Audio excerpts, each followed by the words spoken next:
ನಾನು ಅರ್ಚನಾ ನಾಯ್ಕ್. ಒಂದು ನೋಟ 10 ಸುದ್ದಿ. ದೇಶದ ಜಿಡಿಪಿ ಬೆಳವಣಿಗೆ 7.8%. ಮೂರನೇ ಅತಿ ದೊಡ್ಡ ಆರ್ಥಿಕತೆಯಾಗುವತ್ತ ಭಾರತ ದಾಪುಗಾಲು. ಹೆಚ್ಚಿನ ಮಟ್ಟದಲ್ಲಿ ನಿರೀಕ್ಷೆ ಮೂಡಿಸಿದೆ ಯಶ್ ಅಭಿನಯದ ಟಾಕ್ಸಿಕ್ ಚಿತ್ರ. ವಿಶ್ವದಾದ್ಯಂತ ಮಾರ್ಚ್ 19ರಂದು ರಿಲೀಸ್. ದಕ್ಷಿಣ ಭಾರತದ ಸುಪ್ರಸಿದ್ಧ ಶಿರಸಿ ಮಾರಿಕಾಂಬಾ ಜಾತ್ರೆಗೆ ನಿರೀಕ್ಷೆಗೂ ಮೀರಿದ ಜನಸಾಗರ. ಗೃಹಲಕ್ಷ್ಮಿ 27ನೇ ಕಂತಿನ ಹಣ ಬಿಡುಗಡೆ. ಈವರೆಗೆ ಪ್ರತಿ ಖಾತೆಗೆ 52,000 ರೂಪಾಯಿ ಹಣ ಜಮಾ. ಹುದ್ದೆ ಭರ್ತಿಗೆ ಸರ್ಕಾರದ ಮೊದಲ ಹೆಜ್ಜೆ. ಈವರೆಗೆ ಖಾಲಿ ಇರುವ ಸರ್ಕಾರಿ ಹುದ್ದೆಗಳಿಗೆ ನೇಮಕಾತಿ ಪ್ರಾರಂಭ. ಹಳೆ ಲಯಕ್ಕೆ ಮರಳಿದ ಬಂಡೀಪುರ ಸಫಾರಿ. ಜನರಿಲ್ಲದ ಬಿಕೋ ಎನ್ನುತ್ತಿದ್ದ ಬಂಡೀಪುರಕ್ಕೆ ಜೀವಕಳೆ. ದೇಶದಲ್ಲಿ 25 ನಿಮಿಷ ಗ್ರಹಣ ಗೋಚರ. ಭಾರತಕ್ಕಿಲ್ಲ ಗಂಡಾಂತರ. ಭಾರತೀಯ ನೌಕಾಪಡೆಗೆ ಐಎನ್ಎಸ್ ಅಂಜದೀಪ ಯುದ್ಧ ನೌಕೆ ಸೇರ್ಪಡೆ.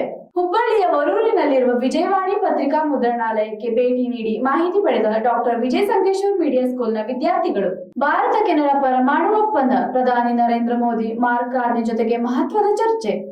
ಇದಾಗಿತ್ತು ಈ ಹೊತ್ತಿನ ಟಾಪ್ 10 ಸುದ್ದಿಗಳು. ಇದೇ ರೀತಿಯ ಇನ್ನಷ್ಟು ಟಾಪ್ 10 ಸುದ್ದಿಗಳಿಗಾಗಿ ನೋಡ್ತಾ ಇರಿ ಡಾಕ್ಟರ್ ವಿಜಯ ಸಂಕೇಶ್ವರ್ ಮೀಡಿಯಾ ಸ್ಕೂಲ್ ಯಲ್ಲಾಪುರ.